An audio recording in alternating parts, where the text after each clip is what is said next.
Hey everybody, welcome to Lions Pride.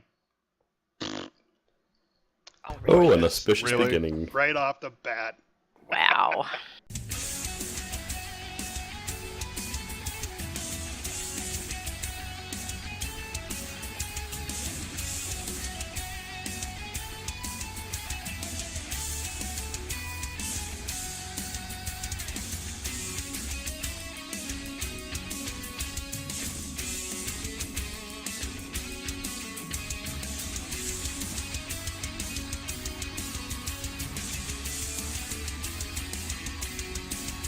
Hey everybody, welcome to Lions Pride Tavern podcast number 89.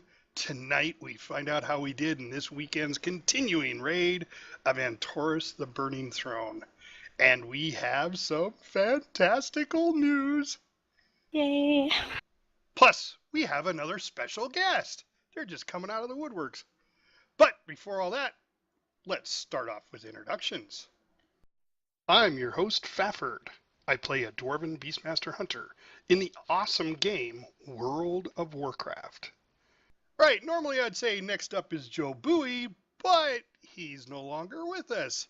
And our special guest from last week, Dizzy Flores, decided to step up and take his position. So welcome, Dizzy.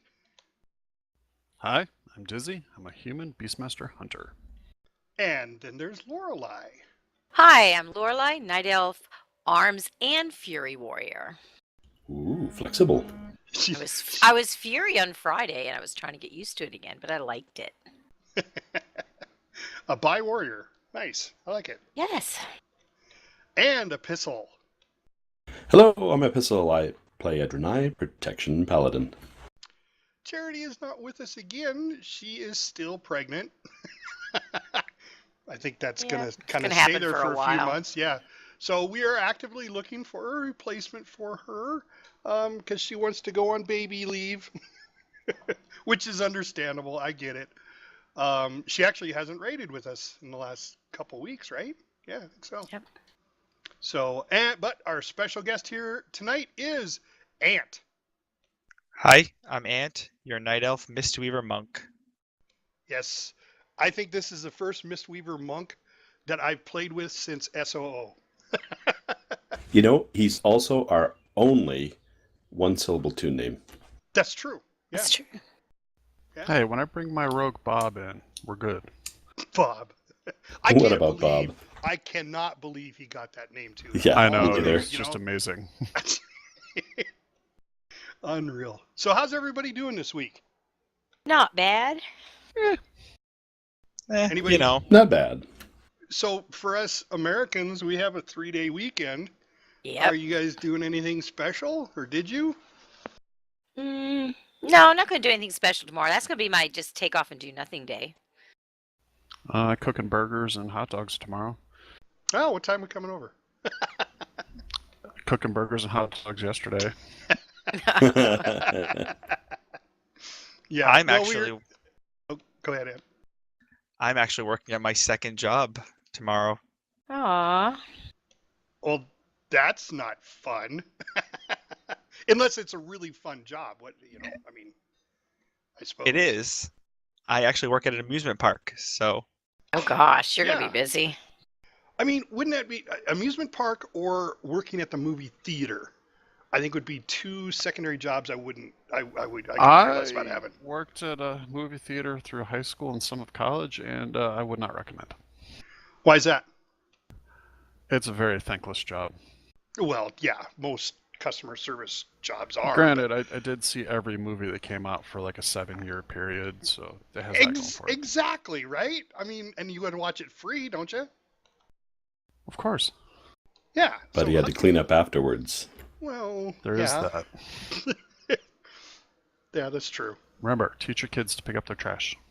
Public Please. service announcement. So speaking of movies, my wife and she decided to get new tires on her car. So we took it into the place to get the car taken care of. And they said, well, drop it off at 8 o'clock in the morning and we'll have it sometime that day. So I decided, all right, I'll take her on a date. So we went and had breakfast, really nice breakfast. We did a little shopping because we had to pick up a few things here and there. And then I was going to take her to a movie. Well, they called right after we finished breakfast and said, "Oh, we don't have your tires in stock." Really? What? Oh, Yeah. I mean, we called Tire and prices. place. I know, right? When we called and got prices and everything, and called to bring the car in, and they're like, "Yeah, first come, first serve." And then she turns the keys over, and they're like, "Okay, see you later." And they call back 2 hours later and say, "Sorry, we don't have the tires in stock." So she had to get an appointment, and it's not until June, her appointment. oh boy. Oh. Yeah, but we did go see a movie. So we did go see the new Star Wars movie, Solo. Me too. I saw it today. Yes. So no spoilers.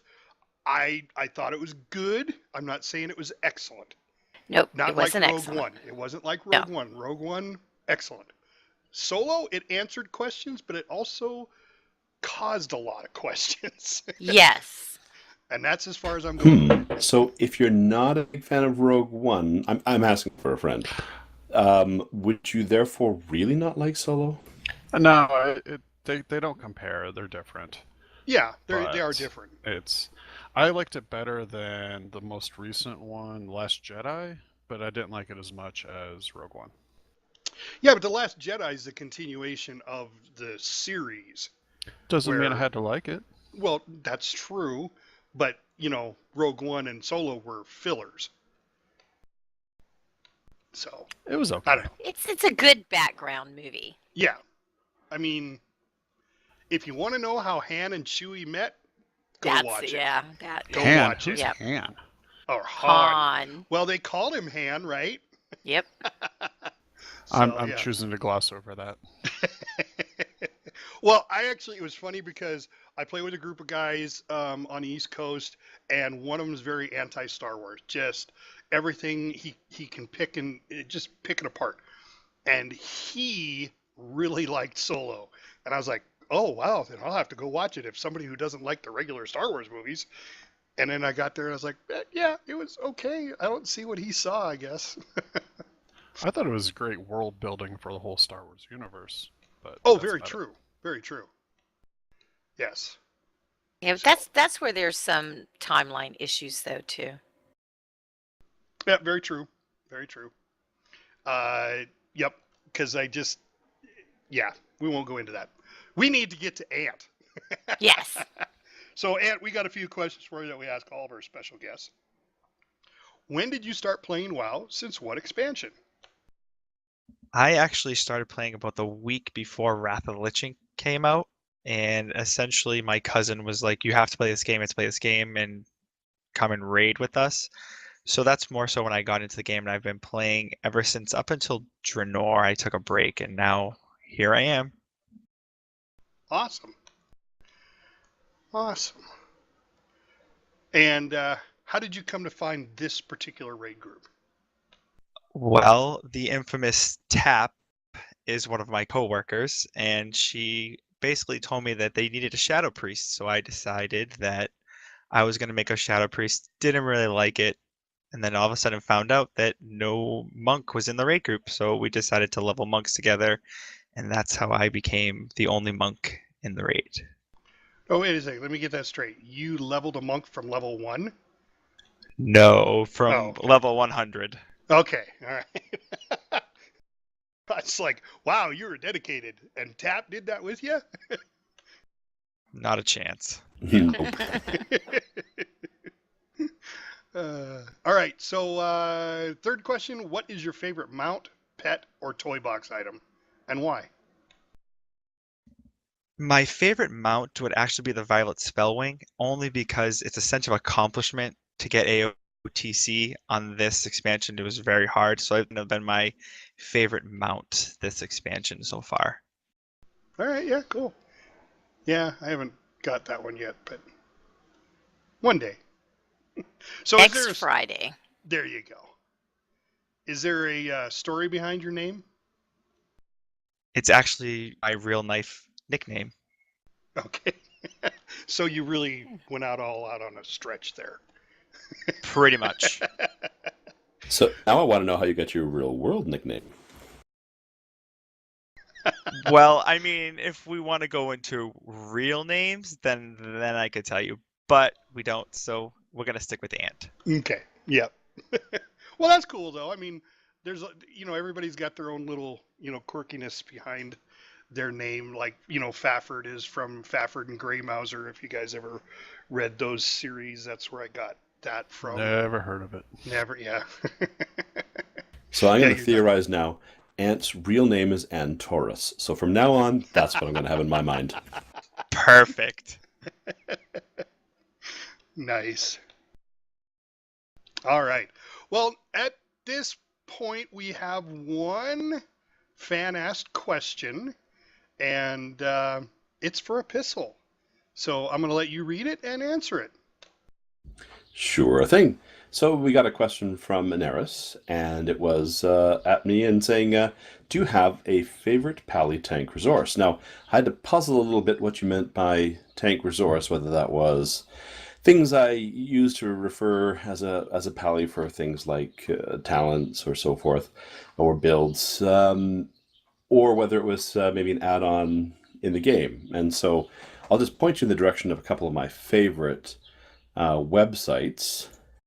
So some of them won't be terribly surprising or shocking. One of them is Ask Mr. Robot. I find for gearing, that's generally pretty helpful. You can tailor it as well, whether you want a slightly more aggressive build for more DPS or just be as tanky and invulnerable as you possibly can kind of build. So I find that's useful then to sort of see is a piece of gear an upgrade or not. On an ongoing basis, that's helpful. Although lately, it's increasingly less useful as our gear is starting to max out from our heroic raids. The other thing I find really helpful as a website is Icy Veins. So if you ever want a good reference, and I like it because it's constantly updated. Other sources sort of come and go, but Icy Veins has been pretty reliable for a number of years now. So you can just go there, click on World of Warcraft, get to classes pally, protection pally, and it will give you a fairly thorough run-through of the basics for pally tanking to get up and going, and then take you a lot further down the rabbit hole in terms of detail and information. That's really quite useful, both in terms of your talent specs and your builds and so forth. Now, those could be used really for anyone, so they're kind of useful across the board. But then for sort of in-game, I'd direct you to weak auras, because I'm finding those are something that this expansion I've been using all the time. With my pally tanking build, because I've got one, for example, I'm using right now, Kaladin's Protection Paladin build. If you search that with the keywords weak auras, you'll probably get that one up right away. And they'll give you a picture on the website of what the overlay will look like. It basically puts a lot of your talents right kind of in the middle of the screen center so that you can see your cooldowns, whether it's your amount for your charging around or different mitigation, whether you're Avenger's Shield or Upper Consecration and so forth. And I find that pretty helpful as a tank. So that way you're always aware of when your mitigation is about to go down and you can anticipate and respond accordingly. So that's a few off the top responses of things that I found pretty useful, and I hope you'll find them of use. Awesome. So Antorus actually posted that on our Lions Pride Tavern public Discord channel, and that is actually listed in the description. So if you guys want to come join, you can pose questions there. By all means do. Every once in a while we hop on there and talk to our fans if they're actually on there. I don't actually voice chat, but I definitely will respond back. Antorus is actually and I don't know if a lot of you know this, but Antorus is actually the sister to our number one fan, Lilith Alou. Oh. Yeah. So, and I've been trying to get Antorus on our podcast because they are in their horde. Oh, God. But they're in the exact same position raid-wise as we are, but on the horde side. So I wanted to bring her in as a special guest and try to get her to talk about the horde side. But the horde must be afraid of us Alliance because she still hasn't figured out when she wants to do that. So maybe this will taunt her. Tank, throw your taunt. There you go. But hey, it'd be a 5v1 though. That's never good odds. For Horde, that they look for that though, I think. No, okay. So yeah, Antorus, we'd love to have you as a special guest. So you know how to get hold of me.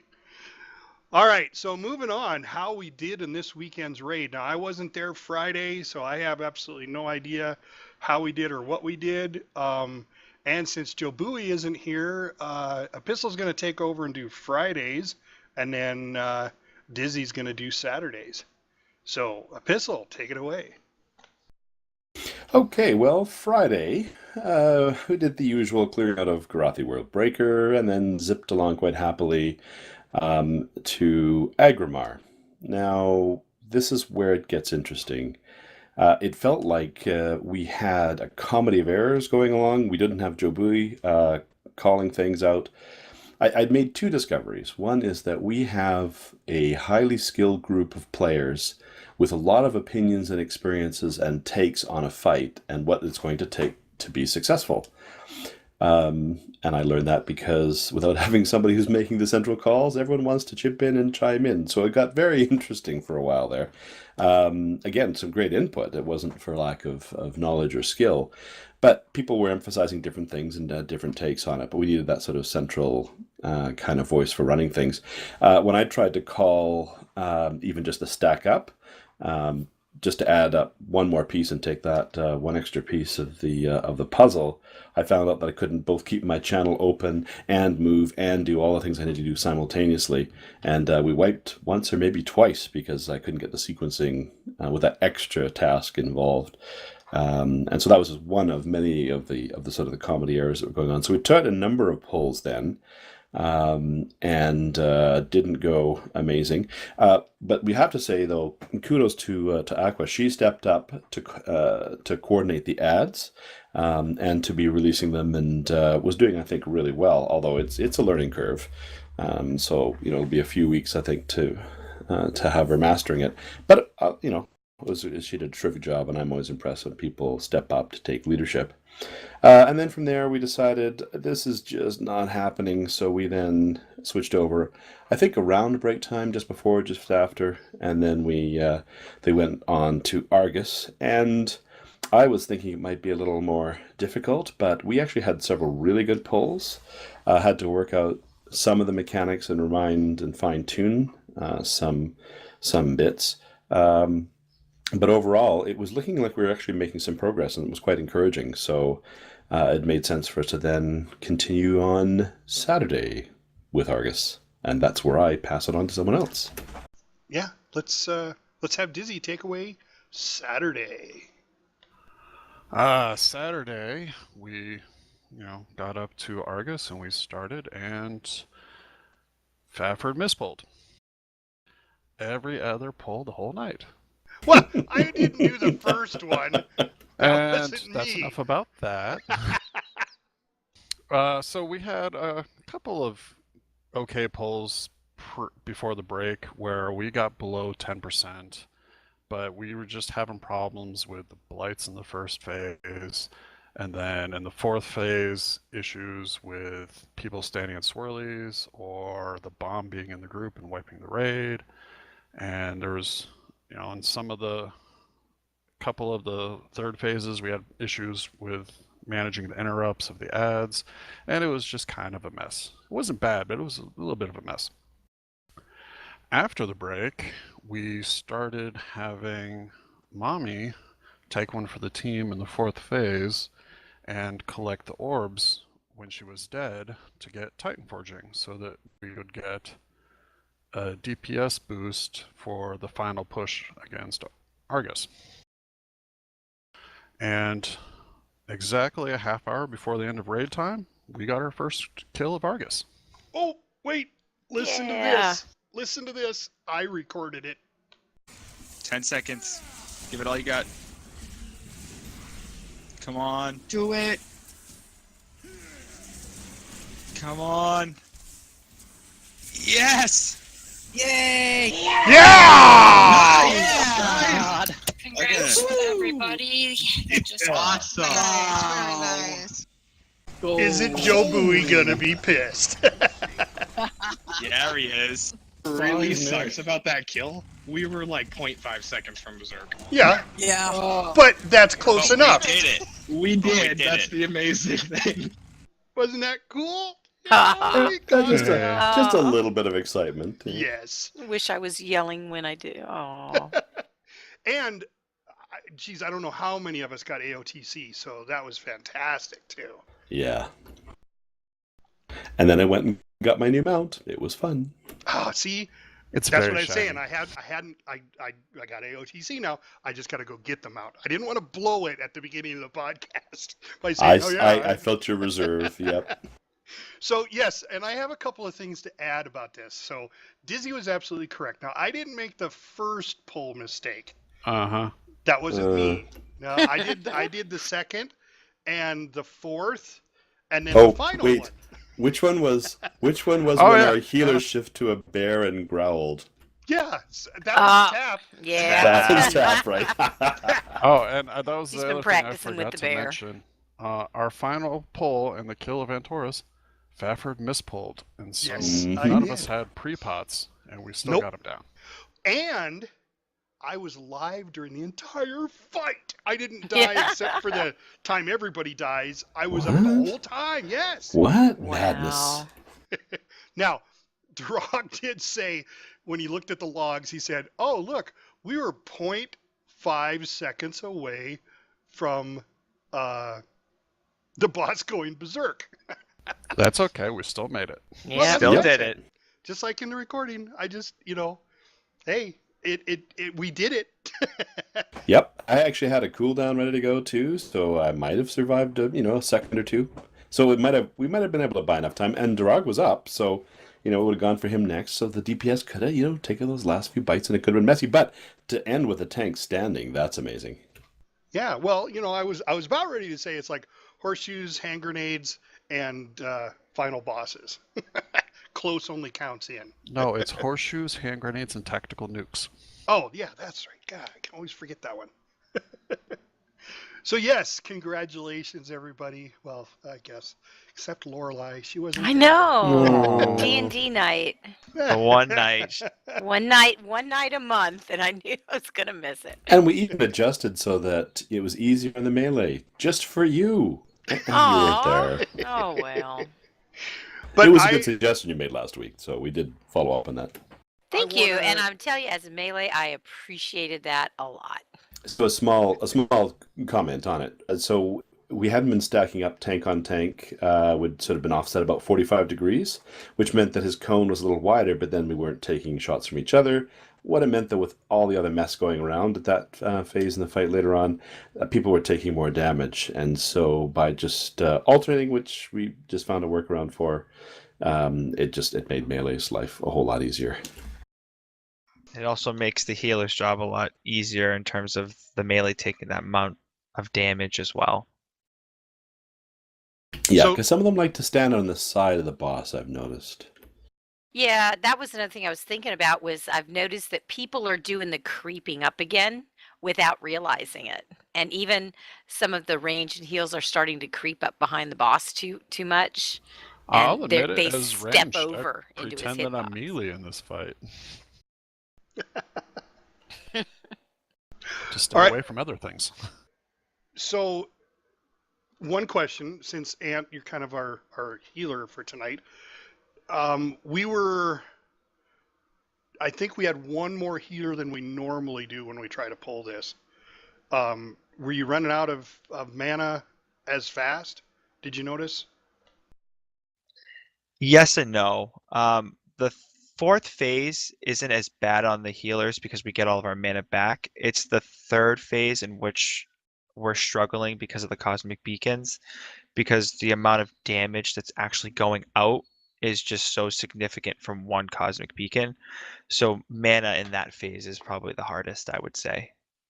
It's interesting as a tank. I've been mitigating more and more on that one. I've the last few times I've tried to eased off a little bit. Don't quite know why, just to focus on maybe damage, but I'm realizing I have to be mitigating just as much there, or perhaps more so there than any other time, because those guys hit tanks really hard, and when you throw that in with a beacon, that's going to make a healer's life miserable. So mitigate. Well, Dizzy, from, and I was there too, so I can help you with this, but did you see that the majority of the mini bosses were getting interrupted when they cast their big spell? I saw a couple of them where I saw that they hadn't, but I didn't notice it like until they set out the cosmic beacon when it hits the ground. But like, at least for myself, whenever my mini ad would get big and get aggro into the center, you can't interrupt them, so I'd switch to another one and help with the other ones that are around. Okay, yeah. So I noticed that I think it was Sky Chaser and I were on the one that the hunters usually start on, and she says to me, she goes, "All right, Stafford, you get the first one." I'm like, all right. And then I do the first one, and the second one comes up and said, "All right, it's all yours." And she goes, "I did the first one too." Oh no. Yeah. So, and that's where all the coordination comes in. Yeah, and that's where I was talking about. That's where I was going with it. Is, do we need to work a little more on setting the interrupts up correctly, kind of like what JobUI used to do with, with the pod people. Make sure we have a 1 and a 2.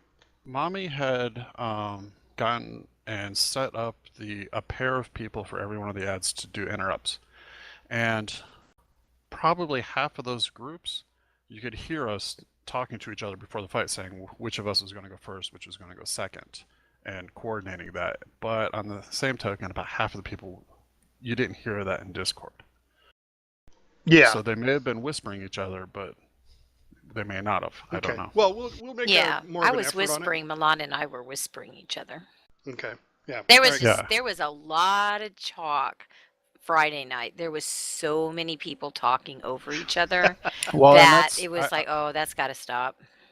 And I feel like that's because both JobUI and Stafford were gone, so we didn't have one person to just take control that everybody would just accept that from. And I get that, and Mommy and I talked about that, because when I finally got home from work, even Durag came up and he's like, "You guys, one of you guys has to be there." Yeah. I was like, "Well, what's wrong with you guys? You guys could have done it too." But I get it, and I really appreciate it though from everybody in the raid team, because this is one of those teams that when one of the main leaders in there, somebody will step up. I have no fear of that. The problem we were having is that like 5 people were stepping up and talking. So you couldn't hear the people who were calling things, and they were doing a good job. You just couldn't hear them. Okay, all right. Well, yeah. So, I don't know if you have to say, all right, this is going to be our substitute raid lead if you're not there or Mommy's not there. Well, but see, that's the thing. I mean, not all of those people that I'm sure stepped up raid consistently, and I don't know who it was. Maybe you guys can help me with that after the podcast, and then we can talk to one of them and do something like that. But our composition fluctuates so much from Friday to Saturday, and it just sometimes Friday. I mean, like Charity wasn't there at all, and she's one of the main healers, but obviously we got it done because we got AOTC. Yeah. Well, I think the issue on the Friday was that it was a little like a council fight, right? You've got multiple voices going on, lots of moving pieces to try to figure out. And it was, it's good for everyone to have an opinion, but usually you have to have the one person that's going to say, okay, well, we'll go with that one, or we'll try this time. Right. And not knowing where the buck was going to stop is the thing what made it a little more difficult, because there might be 3 theories going on at once, and so knowing which one we're going to tackle was not always easy. And Agrimar is all about the raid leader controlling the fight versus Argus. And and Agrimar, we'll see how that goes next week, because I haven't got that fight down at all. I may just turn it over. Who was it that called? That was Aqua. Aqua was doing great. Aqua, if you're listening, be prepared. Well, I think Aqua can handle the ads, right? And if Yeah. so, someone's taking that piece, then we're good.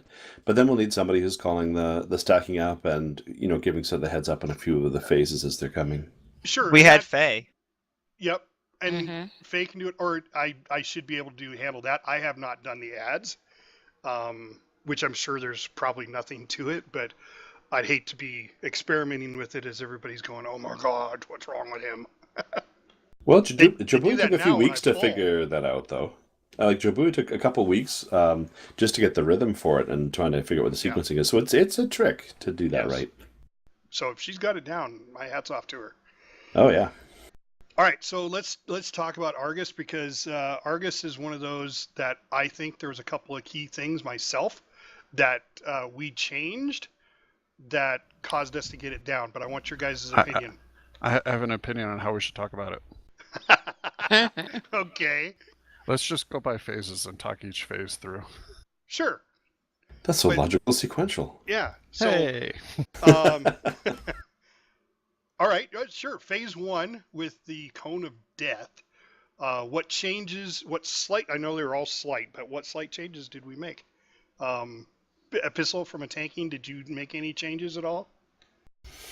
I don't think we're doing too much different, other than that I was underlining that when one of the tanks got the gift of what was the gift of life, gift of To the that- sea or something. yeah, whatever the debuff was. I demonstrated that I stepped very slightly to the side, and if you didn't want that one, then you'd have to adjust. As opposed to people have been running it out way too far, and then people have run it to get it, and it creates all kinds of problems. So I demonstrated that we're doing it very narrowly, and then it was all Mr. Grumpy Pants on that one if people were moving out too far. Okay. Lorelei, you weren't there. But you were there on Friday, so I was there on Friday, and then after the raid, a group of us got together and ran it again. And one thing that we did is we started working on the soul blights and how to position them. And we spent a lot of time in phase 1. We did a lot of pulls where we never got out of phase 1, but we learned User entered your channel. where to put them. I learned that I thought that getting soul blight and running sideways was why the cone was going in a different direction, but that's not what happens. So I think that just learning how to position those 3 soul blights, so 3 or I don't think we get 4, but we had 3, probably made a big difference for Saturday. all right. Well, I also don't mean to interrupt, but I also want to say that user has entered the channel has been Shepherd. Charity, say hello.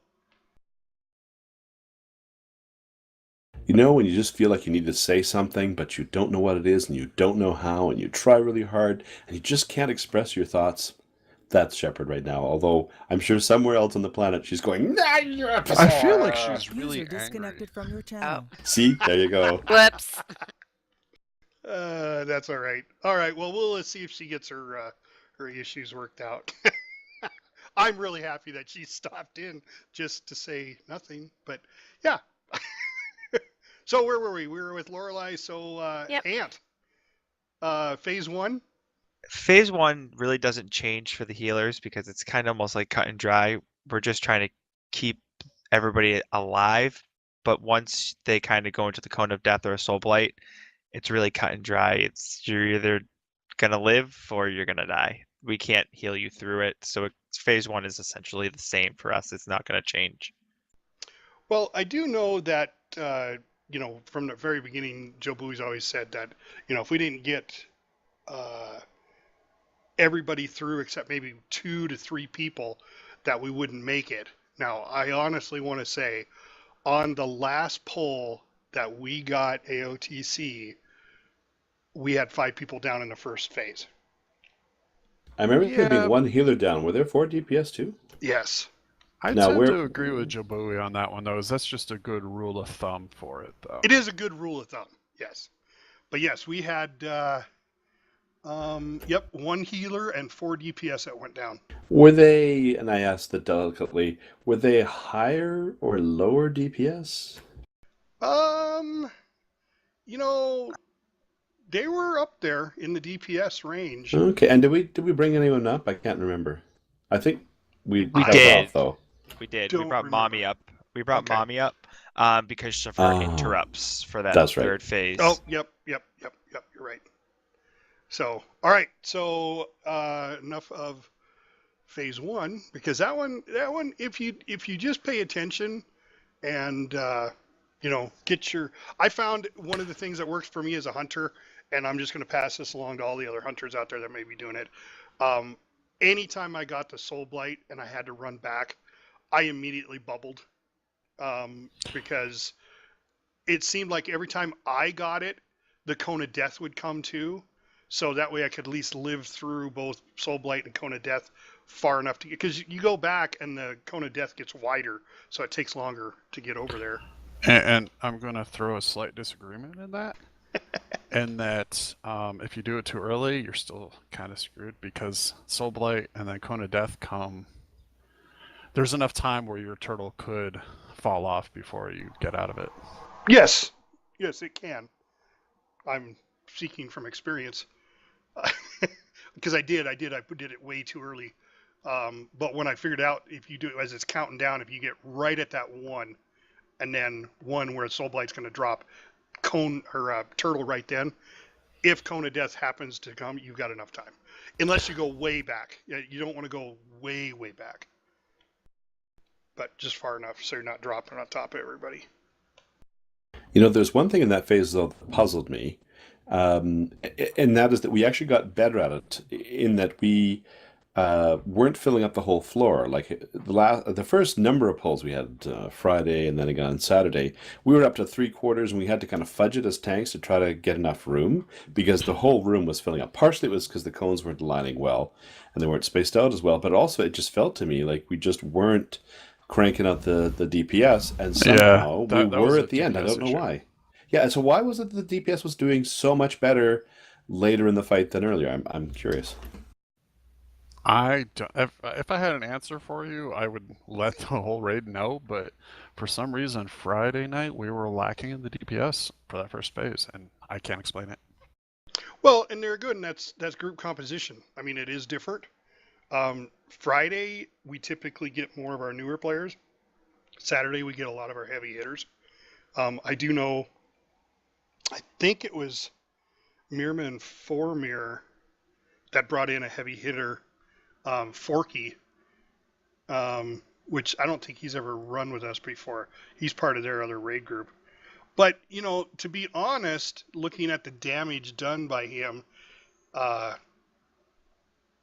it wasn't one of the higher, but he knows the fight. So, I mean, he was doing okay. He was middle of the pack for DPS. But staying alive is great. But you know what I'm staying alive, realizing? yeah. You know what I'm realizing, and this is the obvious thing. It's about when we heroed. That too. Yeah, Ant, talk about what we were talking about before the podcast. So we actually had a time where we were going to hero right at the beginning of the fight, and we actually, by the time we got to the 4th phase, we got Titan forging, and then the last minute we were actually able to hero again, which I think played a big role in us User downing entered your Argus. channel. Sure. Yeah, because that last minute, we Titan forged again. I am looking at it. Well, this is the overall. Let me go to the one we act. No, this is a kill. I'm sorry. I'm looking at the stats on the kill. So we Titan forged twice in the 4th phase. And I'd have to look to see if we actually heroed during that time. But if we did, yeah, it would have double whammied. That would have been awesome. So that's a good idea. I like that. I didn't really know. I couldn't remember when AskJobui had actually set it up to hero. But yeah, I don't know. So, but 2nd phase, let's move on with that. Epistle, anything in 2nd phase? I'm just going to go out on a limb here and say 2nd phase seemed to go pretty smooth, although Dorden made a fantastic suggestion, which I did not know. And when he said it, I was like, oh. So when the orbs of, what are they called? Orbs of destruction, chaos. When the orbs are dropping and you got to switch to target them. It does. It goes right to 1%. They go down to 1% and then sit there for quite a while before they disappear. So I think that's the fourth phase. is that That's the fourth phase. the orbs of origination? I thought that was in second. Fourth. Okay. Second is where you just run out and there's the weird beams through the room. Oh, that's right. I think you're right though. That was a really helpful helpful tip, and I wondered what people thought about it and whether it actually changed some people's behavior and therefore more focused damage. Oh, it did for me because I would target one and got it down to 0, and then I was like, oh yeah, boy, my pets are still on it. So I would target another one and switch my pets over to that one. So that really did help. I think that, it saves on DPS is what it does. And that's all I was doing. Yeah, was just it's useful. I watched some of them melt a lot faster. The one that we often leave for last was going down really quickly. So I was figuring that must have helped us out. But yeah, on phase 2, that's the one where tanks have to go dashing out to protect healers from death.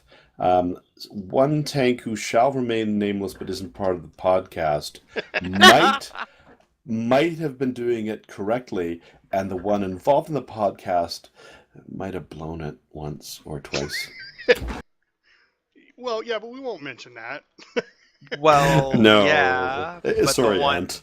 Yeah, the one that got killed was me. And the worst part is then, instead of, saying something like, Canadian, like, sorry, I just started to sing dead ant, dead ant, dead ant, dead ant, dead ant. Yes, you did. And then he proceeded to step on me. Yeah, oh, nice. ran right over him, and then came back and ran over him again. No, I was sorry. That was entirely a timing issue. We had a small change up in tanking in terms of how we were doing it to make sure we didn't overlap debuffs, and it meant that we weren't quite on the ball on that one. So, but that won't happen again, Ant. I promise, ever. I'm going to hold you to that. Yeah. Well, I do know at the beginning of the first few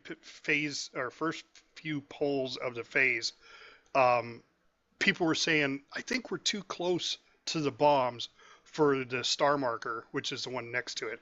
And I actually physically moved the marker over another, good 8 to 10 meters. Physically? You physically moved a marker in a video game? Yes. Well, because I had to yell at Mommy because she didn't have me where I could move markers, and then she's like, I do too, and I went and looked, and I was like, oh, I was trying to do a personal marker, not the world marker. And we're trying to get meta on Stafford, and that never goes well. Yeah. So, and that helped after that, because I did watch, I think it was Sky. She ran right over there, stood right on the star marker, and the bomb went off, and she died. And I was like, oh, I got to move that marker. And I was really surprised she didn't say anything, but I think she saw me move the marker. Now, this is where I want to hear from a healer's perspective, is that last podcast we were talking about, were healers assigned, or, how are they setting it up to be able to heal people when they went out there, and were they, assigning it? And I don't know what was happening last week, and I haven't heard back. Or were you guys just sort of winging it, or was there a plan? So it obviously worked, but what were you guys doing? We did actually change the plan mid-fight. There was a point where we kind of were like, hold on a second, when Tap basically said, no, stop pulling. We actually made an adjustment. Myself and Mirma were actually hotting and healing both Soul Burst markers, so that way they wouldn't die, and then they were actually staying alive as long as they were using their personal cooldowns, because we found that they were taking too much damage from an actual debuff that is doing damage to them as they go to the markers. Oh, nice. So that it really did improve things. Like, I think that helped us out quite a lot. But I gotta laugh because that was funny. We had the countdown timer going. I think it was at 7, and Tab's like, wait, no, and that was enough time for Dark to stop it.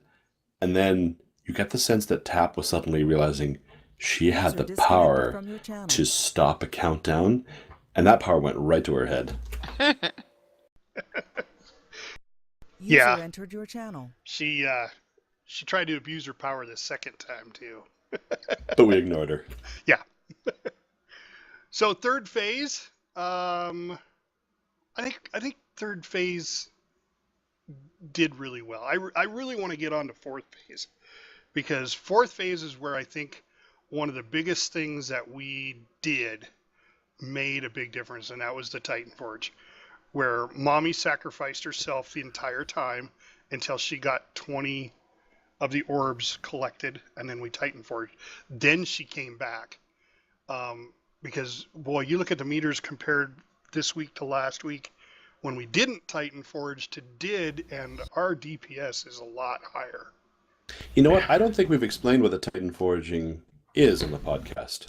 We haven't, because, to be honest with you, I didn't even know that was possible.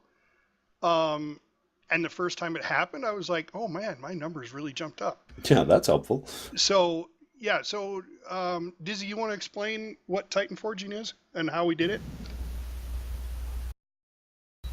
I mean, I'm not sure exactly what the buff is, but I know the method for getting it is that when we all die at the end of the third phase, when he kills us all, and then we use the tree to come back to life, you have one person, in our case it was Mummy Fortuna, who stays dead. And then they run around and collect the orbs that are generated when we take down the adds in the fourth phase. And then when you get 20 of them, you get this buff called Titan Forging, and then she'd come back to life and pop hero, and we'd all benefit and win. Yes. Now, for those of you who don't know, it takes literally 60 seconds to collect 20 orbs. It's perfectly timed. I'm looking at the meters from the time we were dead till she got Titan Forge. It was actually like 1 minute and 18 seconds, but the second one from when Titan Forge fell off till we got a second Titan Forge, it was almost exactly 1 minute. So it was she got it a little bit faster. And I think that's because, and I'm not quite sure why those orbs drop, but I don't think they drop as quickly when it first starts off. I think it has to four. do with the large adds, and when you're alive, the ones that put out the big circles of death. When you kill those, they're what drops the orbs. Oh, okay. That could be. And in the beginning of the fight, it starts out with 3 of them, and then 4, and then 5. So as the fight goes on, there's more and more orbs. Okay. Yeah, because, I mean, she did a fantastic job. We did sacrifice her DPS because of it, but I think the positive outgained the negative of losing her DPS during that phase. Well, yeah, it also helps the healers and the tanks too, right? So everybody benefits. Yeah, and then with Ant talking about the heroing twice during the fight, because it's a 12-minute fight, and we took it right down to the line. I think that was what did it. I mean, as you could hear in our little recording, I mean, I think it was 4 that was like 10 seconds. I think that was his voice. I'm not quite sure, but yeah. It was actually me at the end telling everybody to. Okay. I didn't want everybody to tunnel and not do the mechanics of the fight, and telling them, hey, Berserk is in 10 seconds. Hey, you still got 4%. Like, focus. And that's actually something I've noticed in the fourth phase. When he gets below 10%, people tunnel, and then the adds come up and wipe the raid. And then we're toast, yeah. Yep. And you cannot tunnel. The adds have to be killed. Even if it was at 2%, the adds would have to be killed first. So, yeah, guys, I mean, congratulations again, AOTC, and getting Argus heroic down. Lorelei, we'll just have to do it next weekend for you. Yep. I think On it's farm gonna now. Yeah. It's probably going to be farm about 3 now. weeks We for do you it there, once, Laura. I'm sorry. But yeah, I think we need to move on. I hear the music. It's time for Lorelei's Pet Battle Minute.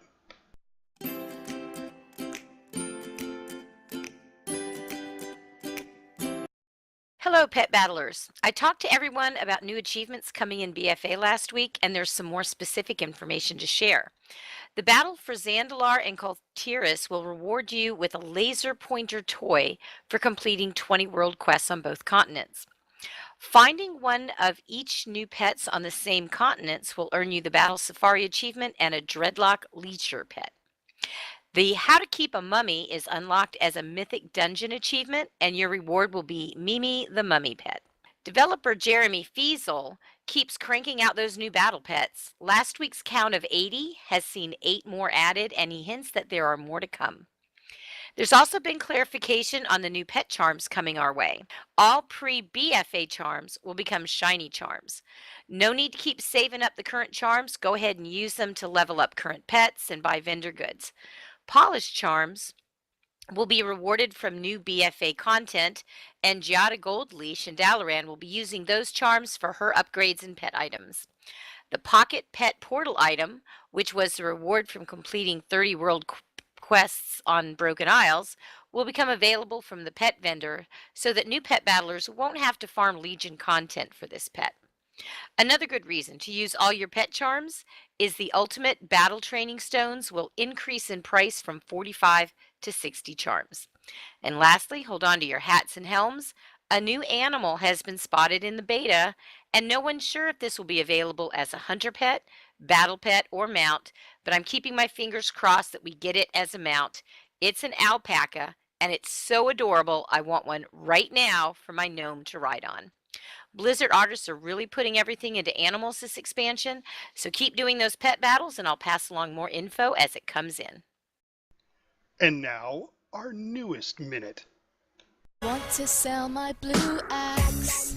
It's got a sweet glow. Only 10G. It's not VIP, but OMFG, what's this? Some Russians are spamming the trade channel, ban them. Alright, this is Dizzy's Unleashing the Inner Goblin. Let's talk about gold. Raiding is an expensive undertaking.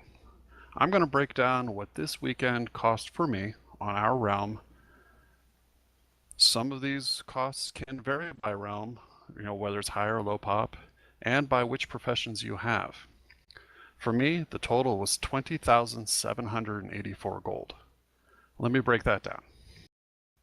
16,005 gold for gear enhancements, i.e. enchants and gems. This is not always the case and will not always happen. But if you get that piece of gear you've been waiting for, and then Ask Mr. Robot loses its mind and tells you to change every gem and enchant you have, there you go. Pre-pots, 1,400 gold. I use 2 of these per fight. We average 6 pulls an hour, sometimes a little more, sometimes less, for 2 hours of raid night. So, on an average weekend, that's 24 pots at 29 gold per pot. Flasks, 1,936 gold. 1 flask an hour at 484 gold, 4 of them for the weekend. I offset the cost of pre-pots and flasks by being an alchemist. I make my own pre-pots, and flasks last for 2 hours instead of 1. Our raid team also uses a cauldron, so I get a free flask that will last the whole raid time, usually. And the last expense that people seem to forget are repairs. This weekend, we wiped a lot. Oh my gosh, a lot. So I spent 1,443 gold on repairs. As you can see, raiding is expensive. In future episodes, I will be going over ways to offset this cost and help you become a better raider by always being able to afford to have your gear raid ready. Awesome. And now our tank in address. What's wrong with tanking? What's wrong with tanking? What's wrong with tanking in a dress? What's wrong with tanking? What's wrong with tanking? What's wrong with tanking in a dress? This week's Come At Me a Tanking Minute. Use it or lose it, or save it and regret it. The general rule for tanks is to be constantly using your CDs.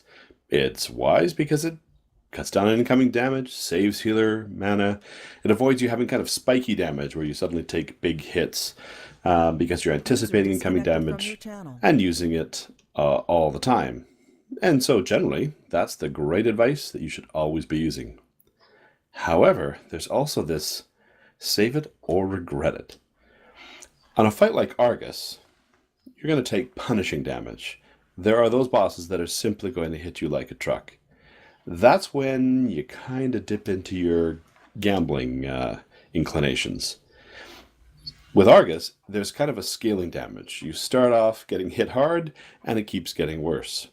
And in fact, in the final phase, it's hitting so hard that at some point you are going to die. Not maybe, not, you will.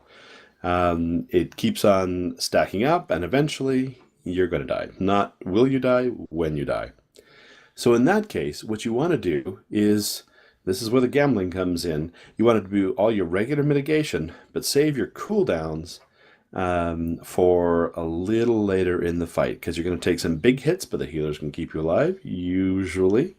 I got some health self-heals ready to go, but be ready to use those bigger damage reduction cooldowns in a kind of a scaling fashion further on in the fight. So you got to hang on.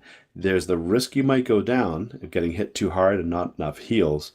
But on the other hand, being able to stay alive for another 10, 15, 20 seconds on that fight can be all the difference between the tree in that fight staying alive and not. So it's one of those things. Usually the advice is use it or lose it. But in this case, in the Argus fight, it's save it or you just might regret it. And that's Come At Me a Tanking Minute. All right, and I'm sorry again with no Charity. I was just texting with her, and she does feel awful, but she's really apologizes, guys. She's been trying to come in and out, but she's having sound difficulties on her computer too. So it's all right, Charity. We love you. We know it's it's not something you can foresee happening. So we'll just see you when we see you. And next up, it's WFN News, Warcraft Stafford News. The Neither Disruptor is up again at the Broken Shores with Reinforced Rains and Epic Hunter. The weekly bonus event on the Broken Isles is Battlegrounds. Boo. Battle what? Well, they do this PvP and Battlegrounds. It's like, now I don't got anything to do all week. But whatever. Anyway. So WoW tokens took a little jump. Not by much, 4K, but they're up to 206 in the States this week. I'm sorry I missed last week. There was something that happened on Sunday, and that was the mushroom event. I can't remember exactly what it's called. It's out. Glowcap something. Is that the Sporagar thing? One. Yes. Yeah. The Glowcap Festival. So that was last Sunday, and I apologize for missing that bit of news. I just totally didn't see it. But next Sunday starts the Dark Moon Fair, so you'll have a week. You'll have a week of that, and be able to go out and ride the little rides and pick up your stuff. So, yeah. Make your gold. Ant, we really appreciate you being our special guest tonight. That was a lot of fun having you on. I enjoyed it. Maybe it'll be some more in the near future. Yeah. That would be awesome. And Antorus, we got to get you on as a special guest. We're calling you out again. So thanks everybody for coming. Thank the panel for being here.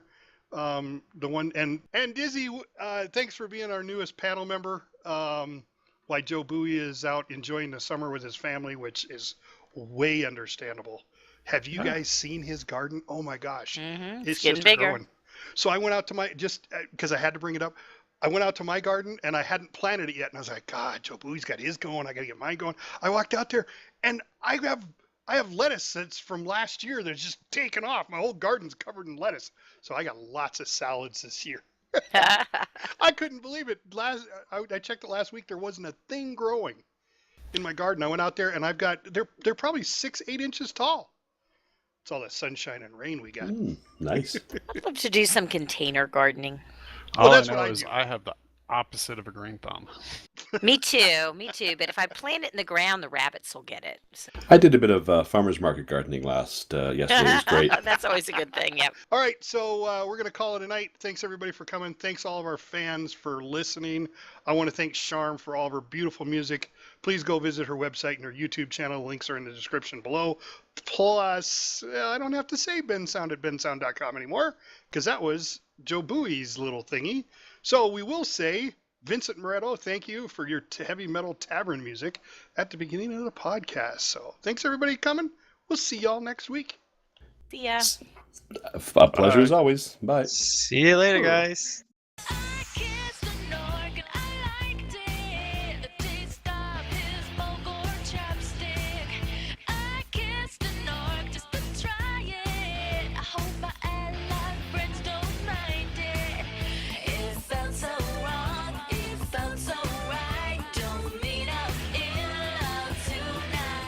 Maybe she's just lurking. She has to turn her mic on. Charity. Is she having mic issues? Don't know, but this is going in the bloopers and she knows it. Absolutely. Dizzy, our newest member of our panty, what? Wow. Why? Of our panty what? Wow, okay.